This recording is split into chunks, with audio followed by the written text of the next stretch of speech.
ത്രിയേക ദൈവത്തിന് മഹത്വം ഉണ്ടായിരിക്കട്ടെ. വലിയ നോമ്പ്, 50 ദിവസത്തെ ഈ വലിയ നോമ്പ് ആത്മീയ നിർവൃതിയുടെ പരമോന്നത ഭാവം. പ്രിയ സഹോദരങ്ങളെ, നമുക്ക് മുന്നിൽ ഒരു മഹത്വപ്പെട്ട കാലമാണ് വന്നു ചേർന്നിരിക്കുന്നത്. ഈ കനിവിൻ കാലം നമ്മുടെ ആത്മീയ ജീവിതത്തിന് നവോത്ഥാനം നൽകുകയും ക്രിസ്തുവിൻ്റെ മഹാത്യാഗത്തിൻ്റെ ഗൗരവം മനസ്സിലാക്കുവാനും നമ്മെ സഹായിക്കുകയും ചെയ്യുന്നു. വലിയ നോമ്പിൻ്റെ പ്രാർത്ഥനയുടെയും ഉപവാസത്തിൻ്റെയും സ്നേഹപ്രവർത്തനങ്ങളുടെയും ക്രിസ്തുവിനോട് ചേർന്നുള്ള ഒരു വിശുദ്ധ കാലമാണ്. നമ്മുടെ പരിശുദ്ധ പിതാക്കന്മാർ ഈ നോമ്പിനെ ആത്മീയതയുടെ വൈദ്യശാല എന്നാണ് വിശേഷിപ്പിച്ചിരിക്കുന്നത്. കാരണം ഈ നോമ്പ് കാലം നമ്മുടെ പാപങ്ങളുടെ ശുദ്ധീകരണത്തിൻ്റെയും ആത്മീയ ജീവിതത്തിൻ്റെ ഒരു പുനർക്രമീകരണത്തിൻ്റെയും അവസരമായിട്ടാണ് നാം ഇതിനെ കണക്കാക്കുന്നത്. ഇത് എങ്ങനെയാണ് നാം കാണുന്നത്?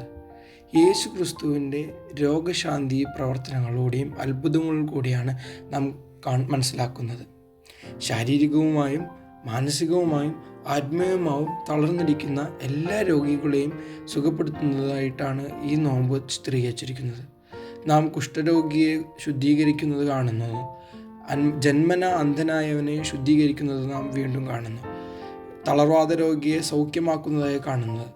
ഇതിലെല്ലാത്തിലും ആത്മീയതയുടെ ഔന്നത്യത്വമാണ് നാം കാണുവാൻ സാധിക്കുന്നത്. കാരണം ഇവരുടെ ശരീരത്തിൻ്റെ കുറവുകളെയോ മാനസികമായ കുറവുകളെയോ മാത്രമല്ല, അവരുടെ ആത്മീയമായൊരു ഉണർവ്, അവരുടെ പാപങ്ങളെ പോക്കി അവരെ പുതിയൊരു ജീവിതത്തിലേക്ക് നയിക്കുന്ന ഒരു ചിത്രമാണ് ഈ നോമ്പിലൂടെ നാം കാണുന്നത്.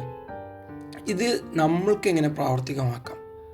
ഉപവാസത്തിൽ കൂടിയും പ്രാർത്ഥനകളിലൂടെയും അനേകം കാരുണ്യ പ്രവർത്തനങ്ങളിൽ കൂടിയും ഇത് നമ്മളുടെ ജീവിതത്തിൽ പ്രാവർത്തികമാക്കുവാൻ നമുക്ക് ദൈവത്തിനൊപ്പം നമുക്ക് സാധിക്കുകയും ചെയ്യും.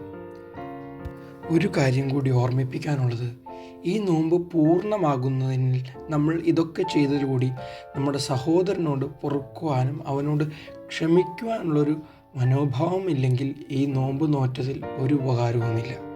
പരിശുദ്ധ പിതാക്കന്മാർ അതിനായിട്ടാണ് ഈ നോമ്പിൻ്റെ പ്രാരംഭത്തിൽ നിരപ്പിൻ്റെ ശുശ്രൂഷ അഥവാ ശുഭ്കോന ശുശ്രൂഷ ക്രമീകരിച്ചിരിക്കുന്നത്. അന്യനോട് ക്ഷമിക്കുവാനും പൊറുക്കുവാനും അവൻ്റെ കുറവുകൾ ചൂണ്ടിക്കാണിക്കാതെ അത് നമ്മുടെ ജീവിതത്തിൽ എങ്ങനെ അത് തിരുത്തി അവനെയും തിരുത്തി കൊണ്ടുപോകാൻ എന്നൊരു ചിന്തയാണ് ഈ നോമ്പിലൂടെ നമുക്ക് കാണിച്ചു തരുന്നത്.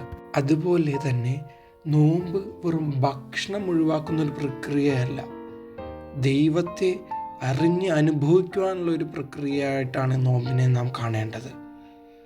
പ്രത്യേകാൽ നമ്മുടെ ആരാധനയിൽ പരിശുദ്ധ കർത്താവിൻ്റെ തിരുശരീര രക്തങ്ങൾ അനുഭവിക്കുവാനുള്ള ഒരു അവസരം കൂടിയിട്ടാണ് നമ്മൾ ഇതിനെ കാണേണ്ടത്.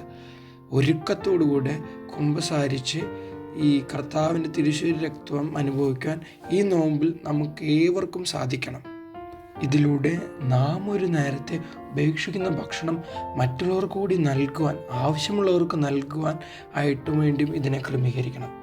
ഇത് നമ്മുടെ ആത്മാവിനെ പുതുക്കി പുനരുജ്ജീവിപ്പിക്കാൻ, ക്രിസ്തുയുടെ പാതയിൽ പിന്തുടരുവാൻ ദൈവം നമ്മെ സഹായിക്കും. ഇതിനോടൊപ്പം തന്നെ ചിട്ടയായൊരു ജീവിതശൈലി ഈ നോമ്പിലൂടെ കരസ്ഥമാക്കുവാൻ നമുക്ക് ഏവർക്കും സാധിക്കേണ്ടതാണ്. കൃത്യസമയത്ത് പ്രാർത്ഥന അർപ്പിക്കുവാനും കൃത്യസമയത്ത് നമ്മൾക്ക് ചെയ്തു തീർക്കേണ്ട കാര്യങ്ങൾ ചെയ്യുവാനും അതോടൊപ്പം തന്നെ നമ്മുടെ ജീവിതക്രമം ഒന്ന് പുനഃക്രമീകരിക്കുവാനും ഒരു ചിട്ടയായൊരു ജീവിതക്രമം ഉണ്ടാക്കുവാനും അതിനോടുകൂടി തന്നെ നമുക്കൊരു ആത്മസംയമനം പാലിക്കുവാനും ജീവിതത്തെ ഒരു പുതിയ തലത്തേക്ക് ഉയർത്തുവാനും ഈ നോമ്പിലൂടെ നമുക്ക് സഹായകമായേക്കാം. അതിനായി ദൈവത്തിൻ്റെ പരിശുദ്ധാത്മാവ് നിങ്ങളെല്ലാവരെയും സഹായിക്കട്ടെ എന്ന് ആത്മാർത്ഥമായി പ്രാർത്ഥിക്കുന്നു, ആശംസിക്കുന്നു. കർത്താവിൻ്റെ പുനരുദ്ധാനത്തെ നോക്കി അതിലൂടെ ജീവിക്കുവാൻ ഏവർക്കും സഹായിക്കട്ടെ എന്ന് ആശംസിച്ചുകൊണ്ടും പ്രാർത്ഥിച്ചുകൊണ്ടും നിർത്തുന്നു. നന്ദി. ദൈവം അനുഗ്രഹിക്കട്ടെ.